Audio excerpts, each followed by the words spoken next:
All right, welcome back to Problem Solver Politics. I am your host, Cardin Ellis, with Cody the Oracle. Hey, everybody.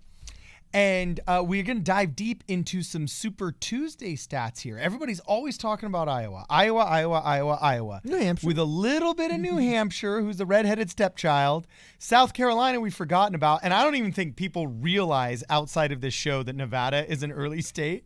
But of all those early states, Iowa and New Hampshire get such an inordinate amount of attention that oftentimes we neglect. There's other early states. Well, I shouldn't say early states, but there's a large conglomerate of states that comes quickly behind the early states called Super Tuesday. Okay. And Bloomberg has invested solely his energies in these states. I think it's like the reverse snake fantasy football draft or fantasy basketball draft, but Cody and I can disagree or agree on that later. The point is, we're going to look into the polling data on the Super Tuesday states, skip over the early ones, and see who is winning Super Tuesday and how that matters in the 2020 election. Cody, tell us what's going on. I guess the big thing we're going to take a look at here today is Morning Consult's been doing really kind of a running poll. I think every week they just kind of update it, and they've been doing a poll over the 2020 primary season on their website. Now, what's really fascinating is they have nice little graphic breakdowns. I'm going to show you guys it in 1 second, and they've been doing it for a lot of the system, a lot of different polls. But what's interesting to look at is, especially now as we're getting closer and closer to, as you mentioned, these early state votes, I think February 3rd, am I correct? The 4th? February 3rd is when the Iowa caucuses are. Yeah, the Thursday caucus, Yeah. so I guess the Super Bowl's the second. Anyway, there's also big Super Tuesday coming up. What's so interesting about Super Tuesday is because it's, 13 territories and states this year, I think. Yeah. I hope it's the number. It's around there. I'll look up the exact, because there's some territories and states they've added. It's double digits. Yeah, because they added California recently. Anyway, what's really fascinating about it is, one, you're going to have some major population centers like California jumping in the race. But two, what's so fascinating is there's still this X factor. And you know what? I'll just show you guys it in real time, kind of what it looks like. So what I have pulled up, here is the Morning Consult breakdown. This is right now set to early state voters. So take a look at early state voters, and you will see Andrew Yang is creeping up to double digits in early state primaries in general, which is really, really good. I mean, if he's polling at double digits in New Hampshire, Nevada, South Carolina, and gets a couple delegates in Iowa, holy cow, is he poised well for Super Tuesday. But looking beyond that, you'll see the breakdown above that's pretty much what you expect. Biden and Bernie are pretty close. Biden with a small lead, basically what we see. Tom Steyer is where things get crazy with Tom Steyer. Now, I wonder how much of that comes from South Carolina. It's really important to note Tom Steyer is just legitimately doing well in South Carolina. A lot of people have been trying to say, oh, he's buying people. I've looked into it a lot. I've done a lot of research. He's just legitimately doing well in South Carolina. His ad was compelling. Well, yeah, but specifically, I think you mentioned this. Yeah. Specifically, the African-American vote's doing really well for Steyer in South Carolina. And you know why? You know what he's doing? It's so crazy? What? He's just showing up in the communities and talking to people and just what do you know? Like, wow. That's a secret. Old school retail politicking. Yeah, that's a secret. So, but anyway, so that's fascinating to see for this in here. But then the fact that it's Warren, Buttigieg, Sanders, Biden, and then Yang right there, is kind of what we see. Steyer's doing well. But this is where things get interesting. When we take a look at the Super Tuesday breakdown, this is just one poll, but remember, I didn't even talk about Michael Bloomberg because he was at 2% in early states. I don't talk about Michael Bloomberg in the early states because he isn't on the ballot in a lot of them because he isn't really running in them. Yeah. But you'll notice when we expand to Super Tuesday, suddenly Tom Steyer's down at 3%. And look, Michael Bloomberg is at 13%. And it's because, when you're looking at polling figures that are before these Super Tuesday votes, Michael Bloomberg isn't actually running. He's not actually running in Iowa. He's not actually running in New Hampshire. He's not actually running in Nevada. He's not actually running in South Carolina. He has said so. He isn't. However, he's definitely running in California. He's definitely running in, he's definitely running in all these Super Tuesday states. He circled that early on in his campaign and said, this is when, is it any coincidence that he's running a Super Bowl ad, which is like, a few weeks before these votes happen? Like, he's gearing up his campaign for these. So that's the one main wrinkle I wanted to point out, is that Bloomberg-Steyer flip we see. I think a lot of what Steyer's early state support is, like I said, I know he's doing very well in South Carolina. I don't really think he's doing that well in Iowa. I don't see him pulling delegates in Iowa. I don't think he's doing that well in Nevada or New Hampshire. I think Tulsi is still doing better than him in New Hampshire. Could be wrong on that, but I think that's where it is. But I think moving forward past the early votes, because it's one other kind of dangerous thing, is if you don't get that strong early showing in those early 4 states that you spend all your time and money in, Now you're heading into Super Tuesday, where people like Bloomberg are definitely going to be coming up. People who did perform well in those early states will still be there. Yep. And you've kind of lost 5 months of campaigning. Like, it's no offense to Tulsi Gabbard, but once the New Hampshire vote is passed and done, that was basically her campaigning the last 4 or 5 months. Everything, like once that's done, that was her campaigning. Like, and it's her not gonna keep failure, growing. and Kamala's failure to do well in Iowa after she put all of her eggs in one basket there is ultimately the strategic decision that made her decide to drop out of the race. So I am really... And then sorry, while you're talking, just one last look I have on the screen is just this is the general Democratic breakdown according to the same Morning Consult poll. So he's just back to what it looks like generally. Michael Bloomberg performing very well, but again, worth noting, Andrew Yang, while he's doing better at early states, it's not like he falls off a cliff when you expand it as well, which is pretty good for him. Yeah. So I'm simultaneously very excited to see if Michael Bloomberg's strategery works, while I'm simultaneously a little bit afraid. You know what I'm saying? Because if it does work, crap, does that really mean that a billionaire can enter the race late as kind of just you idiots aren't doing it the way I want you to do it, I'm just going to buy my way in, screw the early states, the whole 9 yards. I love it when traditional wisdom and orthodoxy is tilted on its head, and the elitists who spent their entire lifetimes thinking that it's this way, get told, no, it's this way now. I love that. But at the same time, that can be used for good or evil. And I don't view just a ruling billionaire class able to purchase elections as basically a giant step forward for our constitutional republic. So anyway, I am excited to see this, though. If it is kind of like the reverse snake analogy, and you may think it's weak, but we'll see what the audience thinks here. Oftentimes in the draft, if you're with 5 teams, like a fantasy sports draft, like a fantasy sports draft, not the selective services draft. Yeah, not the selective services draft. This is the military. But the guy that gets to choose the first round pick, and then it goes to the second, then it goes to the third, then it goes to the fourth, then it goes to the fifth. It doesn't go back to the first. It actually comes back around, and the fifth gets a second choice in a row. And my dad, who coached 43 of my sports teams, we would actually use the reverse snake draft when I was in Little League basketball.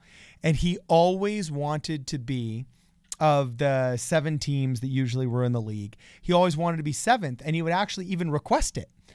And he said, here's the reason why, because then I get 2 good players in a row instead of 1 good player, 1 really good player, and then a mediocre player. And he says, I believe 2 generally good basketball players are better than 1 superstar and 1 weakling.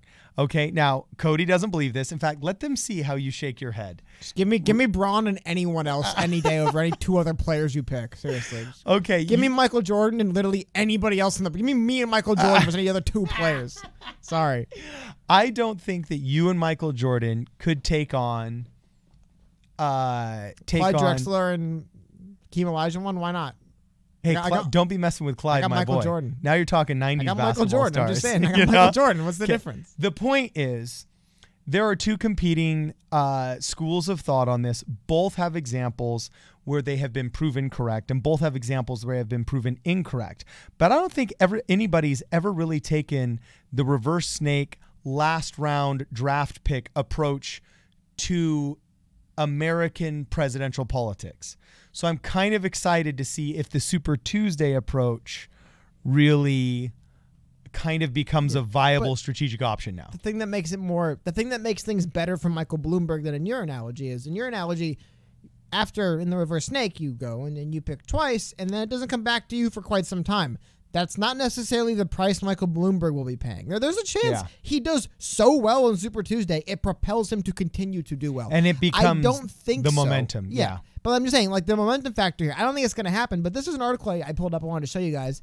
I think this is in Fox News. It's from yesterday. Interesting. They said Michael Bloomberg is the first 2020 Dem to campaign in all 14 Super Tuesday states, which is a little interesting to me because he's also been campaigning Andrew Yang hasn't. And by Don campaigning, Delaney hasn't happened to stop by one of these states. He's been running for like 4 years. Like, Yeah. real, and it shows that. And he talks more about what I was saying before. And I want to read this one quote from him where they ask him. Move it over a little bit for you guys. But they ask him. They say, with the Iowa caucus is a week away, Bloomberg is the only candidate who's not set foot in Iowa. The Democrat told reporters on Monday he's not at all paying attention to contests in the first 4 states.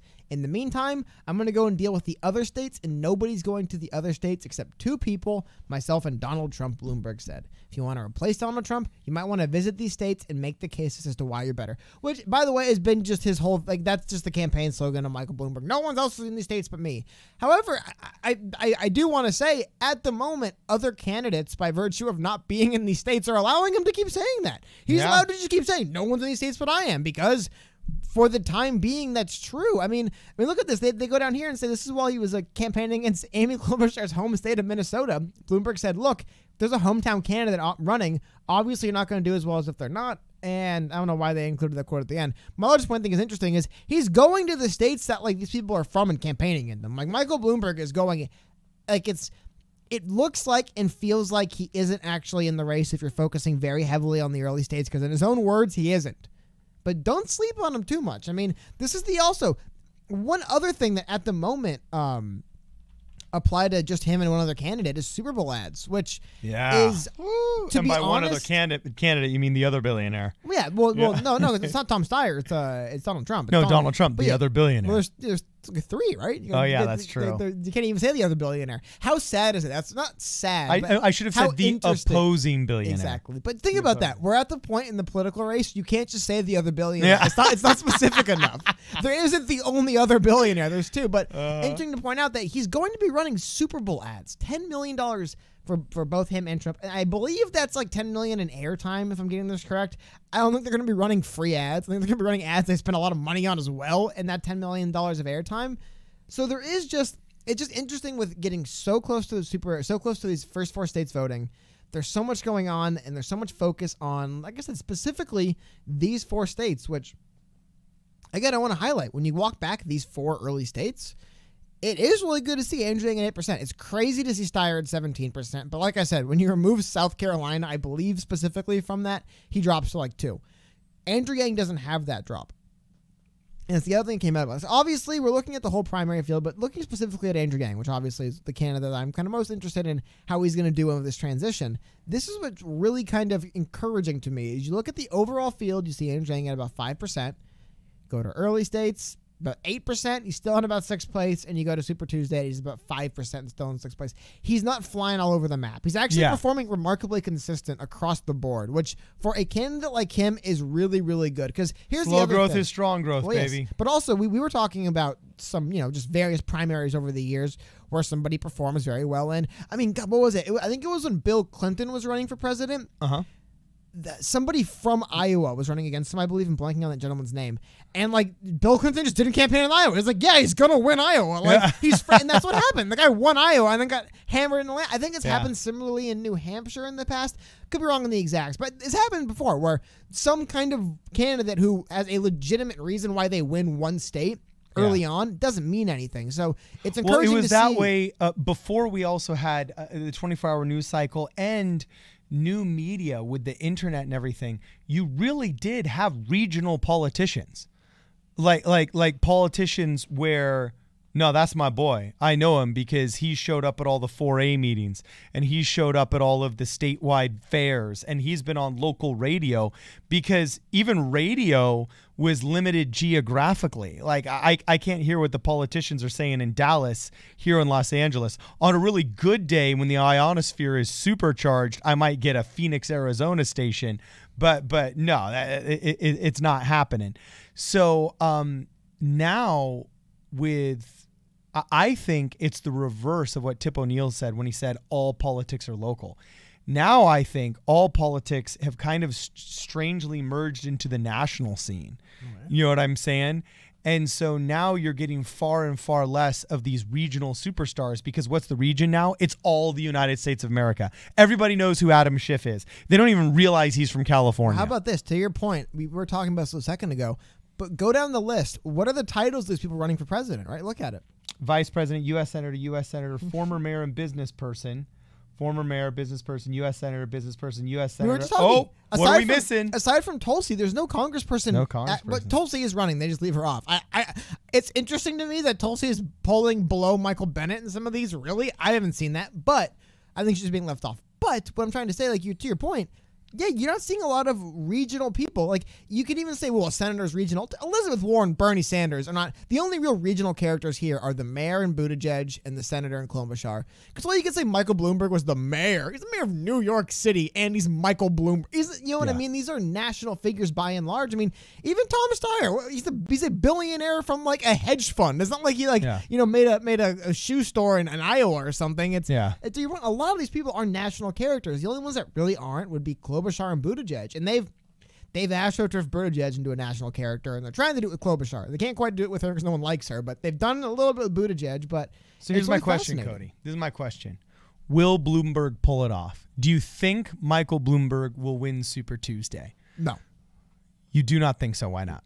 No, just because while it's a bold, interesting strategy, and he's definitely spending a lot of money. I think Michael Bloomberg was the kind of candidate, to your point, that would have worked really good 15 years ago, where there was a lot easier. It's like, I just kind of like him. Yeah, like, the problem with the, what's what I'm looking for?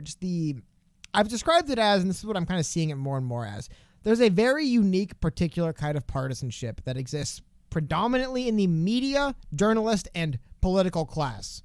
And for whatever reason, I think mostly Twitter and journalism through internet has pushed that down to people now. People used to just say, I just kind of like X candidate. They'd be like, well, why? I don't know. He showed up to my kid's basketball game one day and shook their hands. Like, that's how it kind of was. Now you're seeing average voters saying, well, they taking sides in these hyper-political partisan battles that generally, I don't think we're deciding national elections as much. Even Trump so much wasn't that way. Of the sense where now it's like people are going to the voter booth as very hyper-partisan actors in things like healthcare, very hyper-partisan in things like immigration, and a lot of different things where there is less of, I just kind of like that guy, he seems like a nice man, I'll make him president, that I think you would have seen with like George Bush and Bill Clinton and candidates like that, right? Like, I'm trying to think, what was I was very young, but in hindsight, what was the big policy thing that George Bush really pushed his first? Bringing dignity back to the office of the nothing. Presidency. It was. What did Clinton really push hard his first run for presidency? His policy thing he was going. I'm sure there were some things, but you see, like, those are people who are just kind of like, I think America just kind of liked these people and made them their president. And I think we're getting so much of this super hyper partisan media, like we're fighting on the Senate floor kind of stuff coming to your average news reader now. We're going to see less, because Bloomberg would have excelled something like that. Just running a bunch of ads and seeming like a kind of weird, kooky billionaire, that might have been able to do you pretty good about 10, 15, 20 years ago now. But now I think people really, I think Andrew Yang is running big time on policy. What is Joe Biden's kind of the last holdout, right? Of the, I don't know, I just kind of like him kind of candidate really doing well. Because you go down the list, is that how Bernie Sanders is? He's not really pushing any particular policies very hard. Is Elizabeth Warren not, like, a lot of this stuff is now becoming very partisan policy driven. You know what I mean? Like, people on the right are adopting the really, what the Senate majority leader wants, and the people on the left are adopting what the House majority leader wants, and they're just digging in. And Bloomberg doesn't fit into that dichotomy. Now, the thing is, not does Andrew Yang, but Andrew Yang is actively working to kind of break it up. Michael Bloomberg is kind of running to, like, I don't understand. He's not running to break up or get rid of any of this stuff, but he's not a part of it either. So he's just going to adopt it, and I have no idea what he's talking about. I think people shouldn't underestimate Bloomberg, because if you look at this graph again, I mean, Joe Biden is basically kind of a go-to catch-all for anybody that wants to feel generally more comfortable with a Democrat than they do with a Republican. Somebody who's just like, he was Obama's boy, so he's probably more qualified. Those people you talked about, where they're like, I just kind of like him because of all the people. Until you get to Andrew Yang, he's the retail politician. You know, he's the one that's just kind of like out there shaking hands and kissing babies, and he's just the more likable general retail politician despite his gaffes. Okay. So something's going to happen when these things that we can't see coming, but we know are coming and inevitably do. and Elizabeth Warren implodes, I don't see necessarily all of her followers just storming Bernie Sanders gates. Especially now, right? Yeah, and when Bernie has his second heart attack or whatever happens. Hopefully he doesn't, right? Yeah, of course, we would never wish that upon anybody, but we're just saying whatever these inevitabilities are. I mean, the Democratic Convention of 1968 shows the possibilities of inevitabilities are, within a 90-day period, okay, are almost endless. And after having had a daughter myself that had a cancer so rare that it's registered in the ones of tens of millions or whatever, what's the term rare mean anymore? So anyway, Michael Bloomberg has a much better catch-all effect than pretty much anybody else on that screen I see besides Joe Biden. So I could see Bloomberg very quickly, should some strange thing happen out of left field to anybody else in the top 5, I could see Michael Bloomberg all of a sudden rapidly rising 10 percentage points and all of a sudden being a contender with whoever's up there at 33%. Well, to speak to the rapid rise, we've seen it happen already. This is the graph from that same morning consult. This is the morning consult, but guess which one of those lines is Michael Bloomberg, right? Now, again, I think a lot of this is just the product of, and I guess, spoiler alert, it's this one. Hold on. Yeah. That's the Michael Bloomberg line. I think a big product of it is the fact that he is going to probably do okay because, like I said, there is still some people that are just kind of like, I kind of saw his ads and kind of liked them. They exist. It's just the average voter is getting more and more swayed to, like I said, that heart bipartisan, I'm digging in on my party's main issues and supporting the candidate that pushes it. A lot of people are coming over to that, and a lot of people are leaving that. Well, I kind of just like him, I guess. Yeah. Obama, he in 2008 even there, but even a lot of Obama voters, remember people that voted for Obama, even some people who did twice would say, I don't know, I just kind of liked him. Like I've heard so many people when I push them, because I always asked, when I said, like, why did you really vote for them? Like, why? What was it? Was it a speech? Was it a particular policy point? Almost always it comes down to, there's a kind of combination of things, and I like them. I just hear that less now, right? I hear more, I'm voting for this person because they have to do that. We need to be doing X. One of the reasons why I particularly support Andrew Yang is because of the UBI push. Now, for me, it's not a particular partisan issue, which is, it's kind of what I like about the universality of it, of the U. It's because that's a lot of times people will talk about different, I don't know what people will call things UBI, but they'll be like, it was a limited trial to certain people who met certain. It's not UBI. Like the whole point of any universal solution is that it just generally helps everybody and it affects everything, and that'll help. And I think that's what makes Andrew Yang to me stand out so much as a candidate, because other candidates, like I said, how many people are? And then I guess that we're leaving out the other thing, which is the idea of how many people will just be voting against Trump or for Trump. Because here's the thing is, as you said, there's a movement against Trump. People will show up to vote against Trump. There's going to be people who show up not even to vote for Trump, just to vote against the anti-Trump. Like, there's going to be a lot of nonsense like that. I wonder if that will hurt a Michael Bloomberg candidate. Or there's going to be less people that are just kind of like, who do I like the most? And there's going to be more people who are like, we have to do X, Y, and Z. I have to vote for a candidate. For the same reason that caucusing helps people of that, or candidates of that general likability, with solid soundbite answers, okay? The negative partisanship of the electorate right now hurts people like Michael Bloomberg and, to be honest with you, Joe Biden, that are kind of just better at basic, old school, retail politicianing, which I don't think is an actual word. It probably should be politicking, but I prefer politicianing. Either or, really. Because, that's going down in Merriam-Webster's right there. So anyway, let us know what you guys think. This is obviously a very strategic conversation, heavily reliant upon speculation and surmisation, if we want to add another word to Merriam-Webster's. So anyway, let us know what you guys think in the comments below. If you actually think this push towards this investment in Super Tuesday states is actually going to pay as big a dividend as Bloomberg hopes it is, because his candidacy, I got to tell you, a lot of people just didn't take it seriously in the beginning, and we all kind of joked to a certain extent, like, is he really running? Like, did he really care? Is this a vanity project?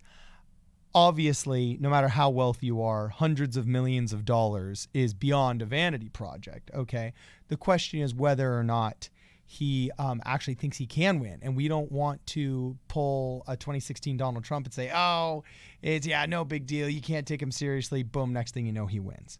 So anyway, let us know what your opinion is. On Twitter, follow us at PSP Radio 1. On Instagram at Problem Solver Politics. Make sure you hang out with us on the live stream Mondays and Thursday nights around 5:30. We always check in. And if you guys can, join the channel for members-only content. This is Problem Solver Politics. We'll see you guys in the next video.